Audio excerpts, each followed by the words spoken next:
তেহরানের আকাশে সেই রাতে কোনো রঙিন আলো ছিল না, ছিল কেবল নিরাপত্তা। যেন শহরটি অপেক্ষায় কোনো অজানা বিস্ফোরণে, কোনো অলক্ষ্য ঝড়ের অথবা হয়তো এক অঘোষিত প্রতিশোধে।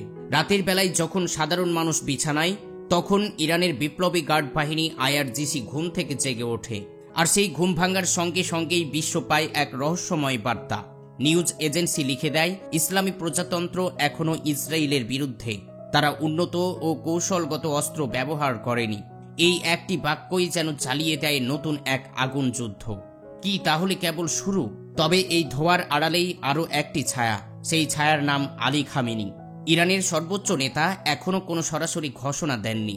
তেহরানের উচ্চপদস্থ সূত্রগুলো বলছে তিনি সব দেখে যাচ্ছেন, কিন্তু তিনি কিছুই বলছেন না। এ যেন দাবার এমন এক মুহূর্ত যেখানে রাজা নিজের হাতেই শেষ চালের জন্য অপেক্ষা করছে। এই যুদ্ধ এখনো আসল যুদ্ধ হয়নি, এই কথাটিই নাকি নিজেদের ঘনিষ্ঠদের বলেছিলেন খামেনি। অর্থাৎ যখন তারা মঞ্চে প্রবেশ হবে, তখন খুলে যাবে সেই ঘুমন্ত অস্ত্র ভাণ্ডারের আসল দরজা। বিশ্লেষকরা বলছে তার হাতে এখনো অনেক খেলা বাকি। এখন যা চলছে তা কেবল একজন পরাশক্তি পরিচালকের স্ক্রিপ্ট, প্রথম দৃশ্যের প্রথম সংকলাপ। গত কয়েকদিনে ইরান প্রায় 300টি ব্যালিস্টিক ক্ষেপণাস্ত্র ছুড়েছে ইসরায়েলের দিকে। সংখ্যাটা কম, গ্রাউন্ড রিয়ালিটিতে প্রভাবও অনেক বড় কম। সামরিক হিসেব বলছে মাত্র 6% ক্ষেপণাস্ত্র গন্তব্যস্থলে পৌঁছতে পেরেছে। 94% মাঝ পথেই গিরে ফেলেছে ইসরায়েলের আয়রন ডোম, ডেভিড সিলিং, অ্যারো 3। বিশেষজ্ঞরা বিভক্ত, কেউ বলছেন ইরানের প্রযুক্তি ব্যর্থ, কিন্তু আরেক পক্ষ বলছে এটা ইচ্ছাকৃত সেমি হিট কৌশল, একটি ছায়া যুদ্ধ। লক্ষ্য ছিল যুদ্ধ নয়, পরীক্ষা। সূত্রকে আত্মবিশ্বাসী করা, আকাশ প্রতিরক্ষা প্রতিক্রিয়ার সময় মেপে দেখা, ইসরায়েলের সামরিক কমান্ডোদের নিউরাল প্রতিফলন যাচাই করা, সর্বোপরি বিশ্ব মিডিয়ার মনোযোগ ঘোরানো, এগুলোই ছিল ইরানের প্রথম দফার উদ্দেশ্য। আর এই স্ট্র্যাটেজির নাম সিক্রেট অফ অ্যাসেসমেন্ট, একটি বিশাল মঞ্চ যেখানে ক্ষেপণাস্ত্রগুলো আসল ছিল পরীক্ষার ডামি যুদ্ধ, যুদ্ধ নয়। যুদ্ধের মহড়া। এই মিসাইল অ্যাটাক ছিল একটি মেসেজিং প্ল্যাটফর্ম। আর তাই অনেকেই বলছে এই হামলার সাফল্য ছিল তার ব্যর্থতার অভিনয়। এটি এমন একটি ব্যর্থতা যা দুনিয়াকে বিভ্রান্ত করল আর প্রতিরক্ষাকে ঘুম পাড়ালো ঠিক তখন যখন পরবর্তী ধাপে ভয়ঙ্কর অস্ত্রধারী প্রস্তাব ছিল অন্ধকার বাংকারে। যা এখনো আসেনি, সেটাই সবচেয়ে ভয়ঙ্কর। IRGC এখনো নামায়নি তাদের হাইপারসনিক ক্ষেপণাস্ত্র ফাতে 360, নামায়নি স্টেলথ ড্রোন স্কোয়াড, নামায়নি সাবমেরিন ভিত্তিক ব্যালিস্টিক লঞ্চার।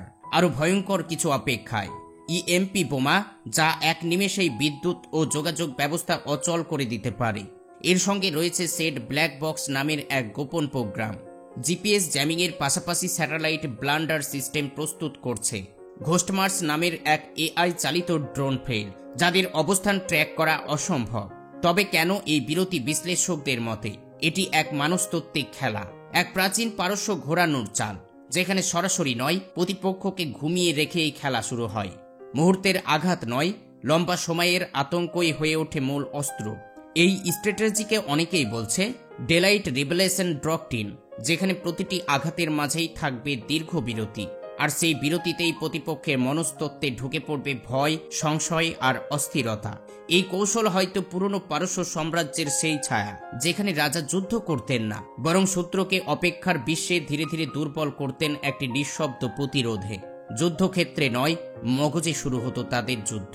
এখনো পর্যন্ত যা দেখা গেছে তা হয়তো কৌশলের মুখোশ মাত্র। আসল কৌশল লুকিয়ে আছে সেই অস্ত্রগুলো, যেগুলো এখনো অন্ধকার ঘরের ভিতরে নিঃশব্দে ঘুমাচ্ছে। বিশ্বে যখন সবাই বলছে যুদ্ধ শেষ, ইরান ব্যর্থ, তখনই একাধিক গোয়েন্দা রিপোর্ট বলছে ভিন্ন কথা। তেহরান বাংকার প্রস্তুত করছে, ভ্রাম্যমান ক্ষেপণাস্ত্র লঞ্চার ছড়িয়ে দিয়েছে মরুভূমিতে, ড্রোনের সফটওয়্যার এলাকায় ছড়িয়ে দিয়েছে AI ভিত্তিক টার্গেট সিস্টেম। ইরানের সামরিক পরিকল্পনাকারী যুদ্ধকে দেখছে ম্যারাথন রেস হিসেবে। তাদের বিশ্বাস ইসরায়েলকে হারাতে হলে চাই সময়, মনস্তত্ত্ব আর ধৈর্য। তাই হয়তো ক্ষেপণাস্ত্র ছাড়াও এক গণনার অংশ, আসল ক্ষেপণাস্ত্র ছোড়ার আগেই একটি ভুল চিত্র গড়ে তোলা, এখনো ধ্যানে বসে আছে। কেননা পার্সিয়ান কৌশলে যুদ্ধ শুরু হয় মান্যতায়, শেষ হয় বিস্ময়ে। আন্তর্জাতিক মিডিয়া এখন একটাই শিরোনাম, ইরানের 300 মিসাইল ব্যর্থ, আয়রন ডোম সাফল্য।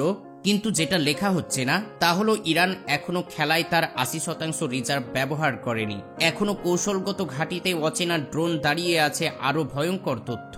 লেবাননের হিজবুল্লাহ বাহিনী বা ইরাকের PMU এর মতো বাহিনী এখনো সক্রিয় হয়নি।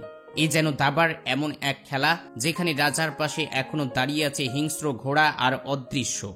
ওয়াশিংটনের ন্যাশনাল সিকিউরিটিজ কাউন্সিলের এক গোপন মিটিংয়ে আলোচনা করেছে ইরান এত বড় ব্যর্থতার পরেও কেন আত্মবিশ্বাসী। একজন CIA কর্মকর্তা বলেছে, এটা সেই ঝড়ের আগাম নিস্তব্ধতা, ওরা এখনো মহড়া করছে। এবার ইরান যুদ্ধকে বিজ্ঞান, প্রযুক্তি আর দীর্ঘমেয়াদী ক্রান্তির অস্ত্র বানিয়ে ফেলেছে।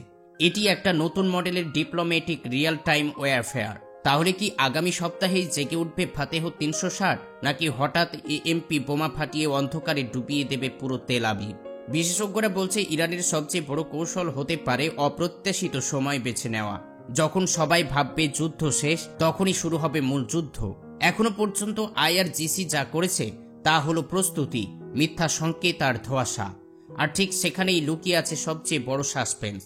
ইসরায়েল যখন ক্ষেপণাস্ত্র আটকাচ্ছে, তখন ইরান চুপচাপ ধ্যানে বসে তার আসল খেলা সাজাচ্ছে। এটা কেবল ভূমিকার মূল নাটক। শুরু হবে সেই রাতে যখন হঠাৎ নিঃশব্দে ভেসে আসবে স্টিলথ ড্রোন, আকাশে নেমে আসবে EMP অন্ধকার, আর স্যাটেলাইট হারিয়ে ফেলবে ইসরায়েলের আকাশ। যুদ্ধ তখন আর কেবল রকেট নয়, হয়ে যাবে মানুষতাত্ত্বিক ধ্বংসযজ্ঞ।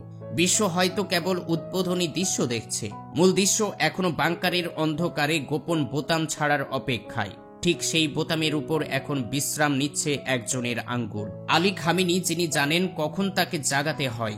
যুদ্ধ তার কাছে কেবল প্রতিক্রিয়া নয়, একটি পড়া সিদ্ধান্ত যা কঠিন সময় হলেই আঘাত হানবে নিঃশব্দে।